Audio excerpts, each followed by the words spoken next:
सभासदों, माननीय अध्यक्ष जी,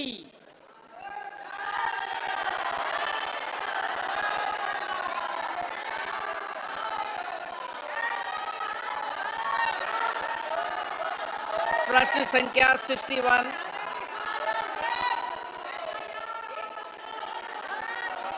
कोडा विशेषण रेड्डी।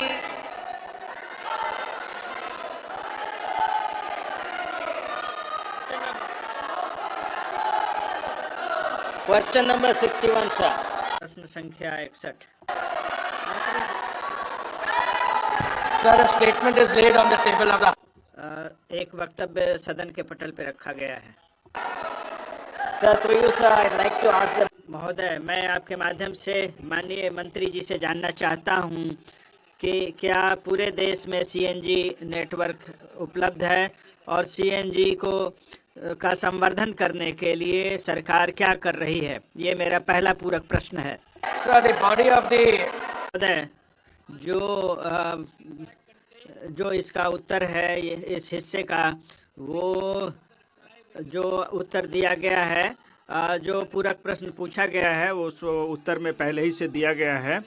पीएनजी, सीएनजी और जो ऊर्जा के जितने स्वरूप हैं उन पर सरकार ध्यान दे रही है।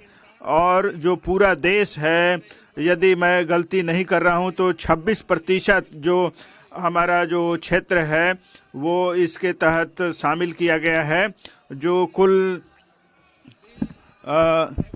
जो पूरा इसका क्षेत्र है पीएनजी का कनेक्शन का 2014 में 25 लाख था।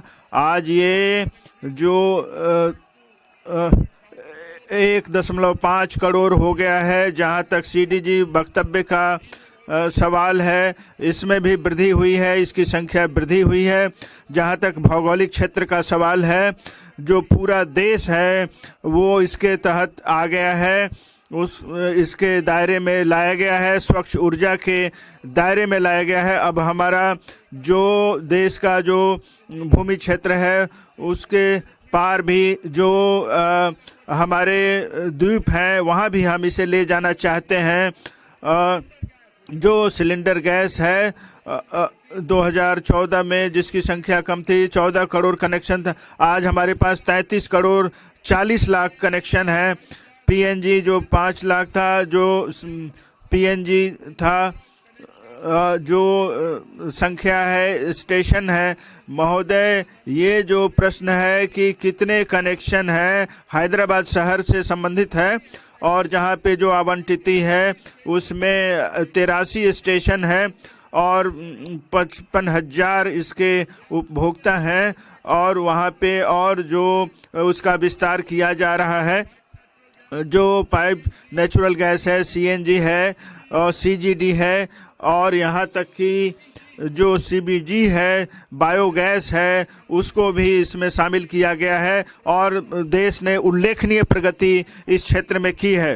महोदय, मेरा दूसरा पूरक प्रश्न ये है कि महत्वपूर्ण समय होता है, आपका समय होता है, जिसमें आप जनता की अपेक्षाएं, उनके महत्वपूर्ण मुद्दों को उठाते हैं। सरकार की जवाबदेही होती है।